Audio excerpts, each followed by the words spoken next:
Bonjour, bienvenue dans cette vidéo. Donc ce qu'on va voir à présent, ce sont les raisons du succès de la société de vente.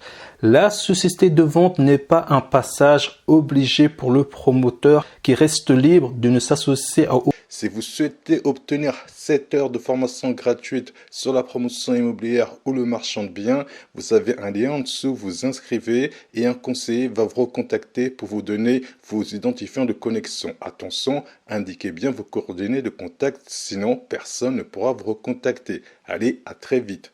Donc ce qu'on va voir à présent, ce sont les raisons du succès de la société de vente.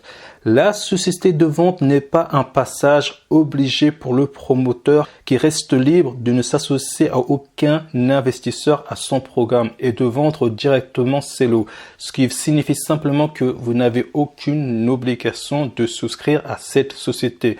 Même s'il fait appel à des financiers, même si le promoteur fait appel à des financiers et si par conséquent il doit fonder une société, le promoteur peut adopter une autre formule, par exemple celle de la société en non collectif ou la société par action simplifiée, c'est-à-dire la SAS. Mais l'une et l'autre de ces formules que je viens de citer présentent des inconvénients qui finalement expliquent le succès des sociétés civiles de construction-vente. Donc, écoutez bien ces inconvénients, vous allez comprendre pourquoi la société civile de construction-vente est si plébiscitée par les promoteurs.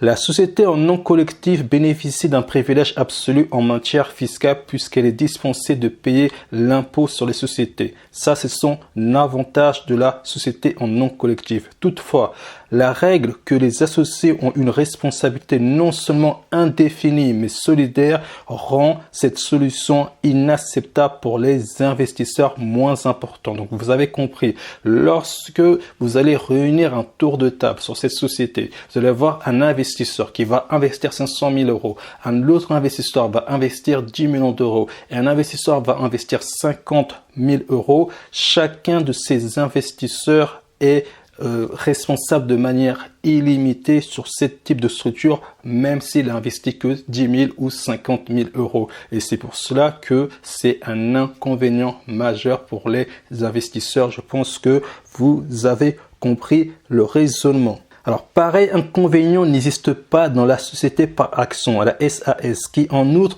a bénéficié pendant longtemps d'un régime fiscal plus favorable que le droit commun de l'impôt sur les sociétés. Toutefois, il serait peu réaliste d'utiliser une structure aussi lourde et complexe pour une société qui est destinée à être dissoute une fois les meubles vendus. Ainsi, le recours aux sociétés de vente s'explique essentiellement par la plasticité et la légèreté de ces structures juridiques qui la rend parfaitement adapté à l'objet poursuivi. Alors, je vous explique. La différence là qu'on essaie de vous notifier, c'est que une SAS est une structure qui est lourde en gestion. Et c'est pour cela que le promoteur va forcément favoriser une structure qui soit beaucoup plus simple, beaucoup plus pratique à mettre en application vu qu'elle est censée être dissoute à la fin de l'opération. Et c'est pour cela que la société civile de construction-vente est plébiscité par les promoteurs. Il y a aussi ce qu'on appelle l'avantage fiscal.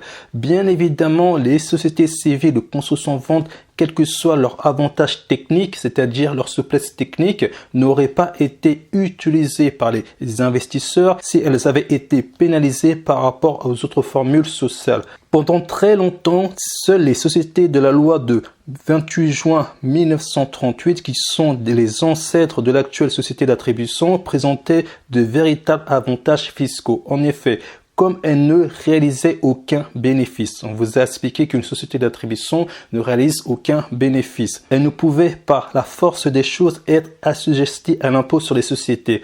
En outre, les cessions portant sur les parts de ces sociétés étaient soumises à un régime particulièrement favorable il y a bien longtemps. À l'inverse, les sociétés civiles de construction-vente étaient au départ soumises à un régime fiscal plutôt désavantageux, ce qui explique le peu d'intérêt des promoteurs à leur endroit à l'époque, bien évidemment, puisqu'aujourd'hui tout a changé. Mais les avantages attachés aux sociétés de la loi de 1938 ont été supprimés par la loi du 15 mars 1963 qui a soumis les cessions des parts ou actions au regard tant des impôts directs qu'indirects au même régime que les ventes d'immeubles. Puis, le législateur a accordé aux sociétés de construction-vente les avantages fiscaux déjà reconnus aux autres sociétés de personnes.